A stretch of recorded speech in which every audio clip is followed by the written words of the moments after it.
कर लिया गया है। 9 मई को नई सरकार का शपथ ग्रहण कार्यक्रम रखा गया है।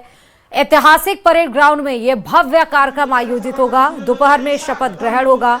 आपको ध्यान होगा कि 294 विधानसभा सीटें पश्चिम बंगाल की थी, जिसमें 204 सीटें बीजेपी की आई और 81 सीटों पर टीएमसी सिमटी, 2 सीटें कांग्रेस के खाते में गई और अन्य दलों के खाते में 4 सीटें गई, यानी कि क्लीन स्वीप करते हुए बीजेपी नजर आई।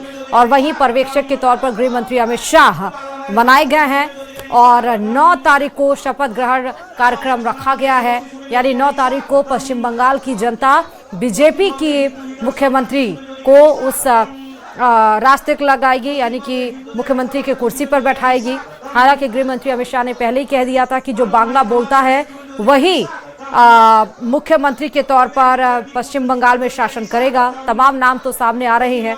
अब कवायद तेज हो चुकी है कि किसको जिम्मेदारी इस बार बीजेपी सौंपेगी, लेकिन बीजेपी का जिस तरह स्ट्रैटेजी रही है कि जो वो करती है या जो चर्चाओं में जिनके नाम रहते हैं उनको नहीं लेकर आती है। लेकिन इस बार देखना होगा शुभेंदु अधिकारी, जिन्होंने ममता बनर्जी को हराया, 11,000 वोटों से मात दी, विधायकी भी ममता बनर्जी की छीन ली।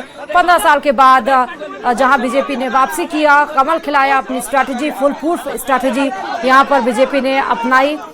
जो इलेक्शन कैंपेन किया वो जबरदस्त किया। 2021 के मुकाबले इस बार जो इलेक्शन कैंपेन था वो बिल्कुल ही अलग था। इस बार ममता बनर्जी को लड़ाई में नहीं घसीटा बीजेपी ने, यानी कि यहाँ पर ममता बनर्जी वर्सेस इलेक्शन को नहीं किया और बाहरी बनाम जो इलेक्शन था इस बार उस पर भी विराम कहीं ना कहीं बीजेपी ने लगाने की कोशिश की। हालांकि अब 9 तारीख को यह कार्यक्रम तय हो गया है। शपथ ग्रहण का कार्यक्रम बीजेपी का 9 तारीख को रहेगा ग्राउंड में, यानी कि जो ग्राउंड की हम बात कर रहे हैं ऐतिहासिक परेड ग्राउंड में बीजेपी का भव्य कार्यक्रम होगा और दोपहर में ये शपथ ग्रहण का कार्यक्रम रखा गया है। अब देखना होगा क्या अन्य राज्यों के मुख्यमंत्रियों को भी इसमें इन्विटेशन दिया गया है, कौन आएगा कौन नहीं आएगा, कितने भव्य तरीके से इसको ऑर्गेनाइज किया जाएगा। क्योंकि जैसा हम बता रहे हैं कि आजादी के बाद से पहली बार यहाँ पर बीजेपी आई है, क्योंकि यहाँ पर कम्युनिस्ट का शासन उसको तोड़कर और उसके बाद ममता बनर्जी 15 सालों तक राज की और अब जाकर बीजेपी यहाँ पर नेतृत्व करेगी अगले 5 साल तक।